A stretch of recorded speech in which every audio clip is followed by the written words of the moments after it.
In this WrestleTalk news, Charlotte Flair's heat with another wrestler explained, CM Punk responds to pleas to mend AEW relationships, Ollie's review of Dynamite, and more. Support WrestleTalk!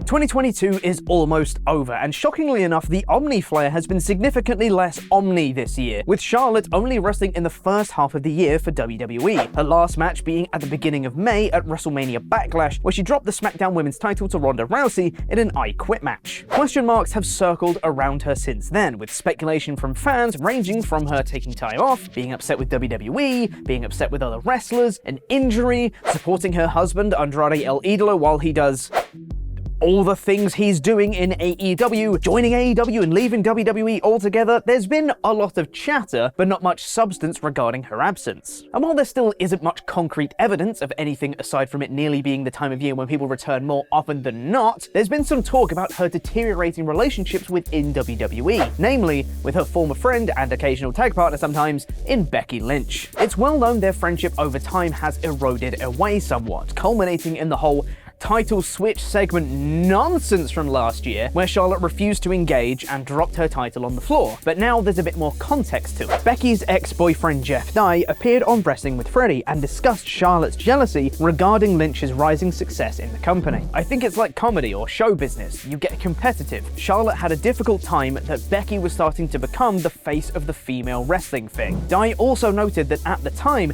Lynch would complain to him about Charlotte being upset during their feuds, which confused him as he thought they must just be taking WWE storylines a bit too seriously, but admitted that things must have been a bit more real than he initially thought. In yesterday's WrestleTalk news episode, Ollie spoke about Dax Harwood urging CM Punk and the Elite to patch things up and make history, because it was all on the table for the benefit of the wrestling industry as a whole. Well, now we've got a response from the man himself on what he thinks about the whole thing. And it's about what you'd expect. A quote from Dax's first episode of his podcast made its way to Instagram, where Punk responded to Dax's request to patch things up with the Elite with a one-word comment, duh. Well, I'm glad they're on the same page, at least. But it still looks increasingly unlikely that amends will ever be made. But crazier things have happened in wrestling, and TK likes money and is a big CM Punk fan, so maybe, just maybe, Punk will return to AEW one day. But probably not. Before we get into Ollie's review of Dynamite, we've got some more AEW-ish news, where WWE have seemingly signed Dragon Lee, who appeared for AEW in August this year as part of La Facción Ingobernable. Lee announced his signing himself at AAA's Noche de Campeones, immediately after dethroning FTR as AAA Tag Champions alongside Dralistico, vacating the tag belts in the process. If y'all ain't seen Dragon Lee, he's real good.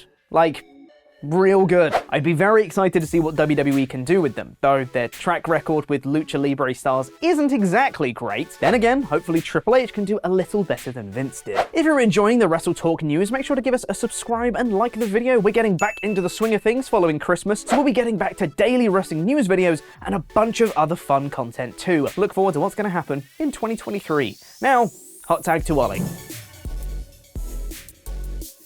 It's the last Thursday of the year. You know what that means. My review of AEW Dynamite's New Year's Smash Special in about 5 minutes, which, like any good New Year's Eve party, ended with people making fun of Jeff Jarrett and some dude getting his man bun cut off. The show opened with Bryan Danielson versus Ethan Page, where one of the best gimmicks of the year returned. MJF in a skybox. Unfortunately, he was only shown at the very start and at the very end of the match, meaning I had no idea where he was for the 15 minutes in between because they didn't cut back to his reaction after every move. How am I supposed to know where MJF is at all times, guys? Danielson and Page worked a very good, surprisingly competitive opener, achieving the holy grail of pro wrestling, making both guys look better after the match than when they went in. Danielson got a strong, hard-fought win over Page, giving him momentum for his MJF feud, and Ethan probably had his best AEW match so far, only losing because he passed out in the elbow strikes. One of 3 unconscious finishes on this show. I'm not complaining, because I love knockout endings, and if Tony is actually trying to make that a satisfying finish alongside pins, I'm all for it. The crowd were also incredibly hot all night, elevating everything on this show. Samoa Joe attacked Wardlow's knee with a metal pipe backstage ahead of their main event, which not only gave Wardlow the comeback psychology story, but also meant he couldn't say Wardlow's world, which is good. The Doctor told Hangman Page, "You will be able to exact revenge upon Jon Moxley in 2 weeks' time. But as much as I can't wait to see Paige get his heartbreaking revenge on Mox, I think I just found my new favourite tag team, and I want them to concentrate on doing that. Moxley tagged with Claudio Castagnoli as the Blackpool Combat Club in a fantastic straight tag match against Top Flight, following them being the final two in the most confusing battle royal not booked by Vince Russo. Their styles clashed wonderfully, mostly with Claudio's elbows into Darius's skull. The finish was fantastic as Claudio knocked him out and got the pin, while Mox spiked Dante on the outside with a paradigm shift. Again, both teams came out looking better than when they went in. AEW's Trios division has ransacked their tag division, but if they're grooming Claudio and Mox as a team, I'm all for it again. Especially for that match with FTR they'll tease forever,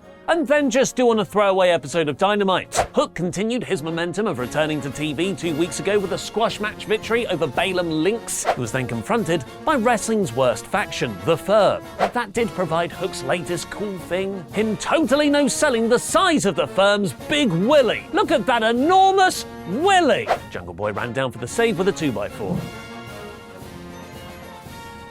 Match 6 of the Elite vs. Death Triangle's Best of 7 Trios Championship Series started mid-brawl backstage, yet again finding a unique way to stage the action. This has just been a string of near 5-star matches, 6 when Kenny has jeans on, which he did here. This was more like the series' first 2 matches, where story gave way to just an insane series of impossible high spots. It wasn't even a hammer. It was just move, move, move, move, move, move, move, move, move, move. All incredibly innovative, all perfectly executed. The finish was very creative as well, as Pac had Matt Jackson trapped in the Brutalizer, but the Young Buck needed to hold on from tapping as he could see Kenny Omega about to hit a one-winged angel on Rey Fenix off the stage. Matt didn't tap, Kenny got the pin, and the two teams are drawn level, going into the final ladder match in 2 weeks' time. Because next week, Kenny is facing Will Ospreay at Wrestle Kingdom. With Omega having spent the majority of 2022 on the shelf, I wouldn't be surprised if he has 2 6-star matches to start off the new year. The Acclaimed played their best diss track video yet, in my opinion. It helps when you've got a subject as rich in carny tactics as Jeff Jarrett to riff on. Lines included that Jarrett is the worst Jeffrey since Dharma, and the controversial line that he's stealing money like it's Kurt Angle's wife. A reference to Jeff's wife, Karen Jarrett, who used to be married to Kurt. Which brought a response from Karen herself, tweeting, "Hey Tony Khan, your little boy Max Caster thought he was cute and went somewhere he should have never,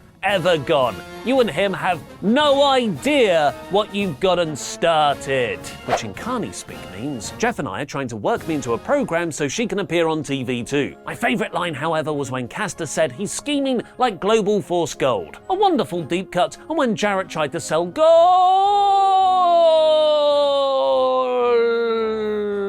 It's lady time! Willow Nightingale continued her organic rise through sheer charisma, being the best thing in a feud that doesn't actually really involve her. Anna Jay and Tay Mello beat Willow and Ruby Soho in a decent match with a fun chair cheating finish. We might have to wait a few weeks for boss time. So right now for our main event, it's Hoss time! As Samoa Joe defended his TNT title against Wardlow. Wardlow fought through his injured knee, and medics trying to stop him to wreak revenge on Joe, hitting a swanton bomb, a bunch of Germans.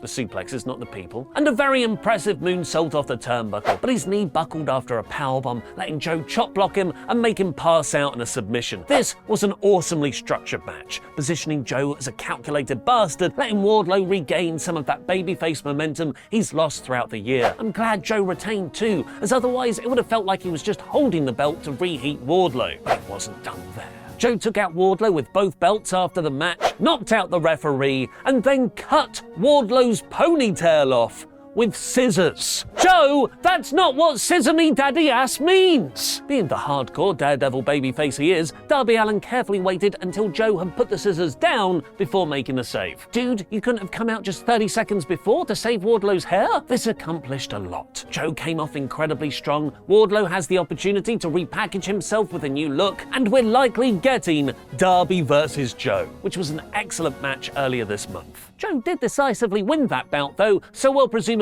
get a big stip for the rematch, and because it's Darby, that likely means a coffin. What did you think of AEW Dynamite? Let me know in the comments down below. This was a terrific episode. All the matches ranged from great to sublime. The angles progressed stories, and almost everyone featured on this show felt more over afterwards. This is in my top 10 wrestling TV episodes of the whole year at 90%. But what about next year? Watch on to hear mine and Luke's predictions for every member of the AEW roster in 3 words or less, fewer. Will not return. Returns in November. Yeah, November. Full gear. As the last person who tries to unseat MJF. Released in November. I'm not saying either of those things are connected.